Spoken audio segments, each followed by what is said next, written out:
ప్రమాదాల బారిన పడ్డ కల్లు గీసే గీత కార్మికులకు ఎప్పుడు అండగా ఉంటామన్నారు Supraja hospital managing director Vijay Kumar.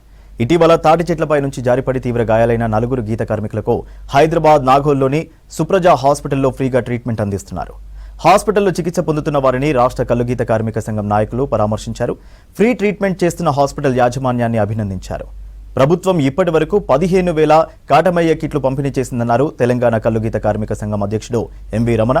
తాటి చెట్టు మీద నుంచి కింద పడి చనిపోయిన వారికి ప్రభుత్వం 10 లక్షల ఎక్స్గ్రేషియా ఇవ్వాలని డిమాండ్ చేశారు.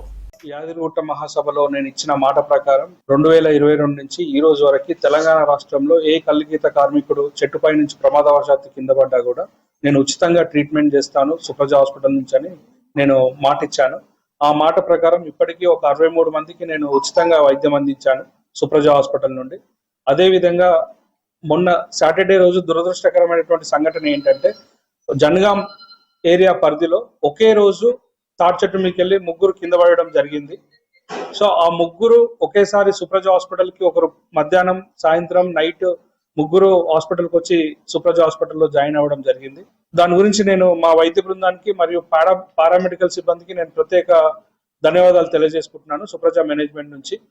అలాగే ఈ తెలంగాణ రాష్ట్రంలో ఇంకా ముందు అందరూ దేవుడి దేవాలు అందరూ ఆరోగ్యంగా ఉండాలని కోరుకుంటూ, ఎవరికి ఏ ప్రమాదం జరగకుండా ఉండాలని కోరుకుంటూ, ఎవరికైనా ప్రమాదం జరిగితే ఇంకా కూడా ఈ తెలంగాణ రాష్ట్రంలో ఉన్న గీత కార్మికులకి ఈ సుప్రజ హాస్పిటల్ వెన్నుదన్నుగా ఉంటుందని నేను ఈ సమావేశం సందర్భంగా నేను తెలియజేసుకుంటున్నాను. అదేవిధంగా ఈ ప్రమాదాలు జరగకుండా అంటే ఇప్పుడు తెలంగాణ రాష్ట్రంలో ఉన్నటువంటి అన్ని కుల వృత్తులలో ఈ గౌడ కుల వృత్తి అనేది చాలా భయంకరమైనది, ప్రమాదకరమైనది. ఈ ప్రమాదం జరగకుండా ప్రభుత్వం ఆలోచన చేయాల్సినటువంటి అవసరం ఉంది. సేఫ్టీ కిట్లు అని చెప్పి ప్రభుత్వం ఇటీవల 9 నెలల క్రితం కాటమయ్య రక్షణ కవచం పేరుతో స్వయంగా సీఎం రేవంత్ రెడ్డి గారే ప్రమాద నివారణకు ఈ కిట్లు ఆవిష్కరణ చేశారు. ఆవిష్కరణ చేసి 9 నెలలు అవుతుంది.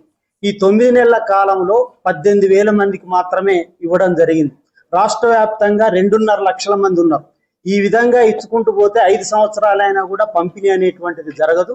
అందుకోసం రాష్ట్రంలో ఉన్నటువంటి 2,50,000 మందికి సేఫ్టీ కిట్లు వెంటనే ఇవ్వాలి అని చెప్పి ఈ సందర్భంగా ప్రభుత్వాన్ని మేము డిమాండ్ చేస్తున్నాం. ఈ సేఫ్టీ కిట్ వాడినటువంటి వాళ్ళు సురక్షితంగా బయటపడుతున్నారు.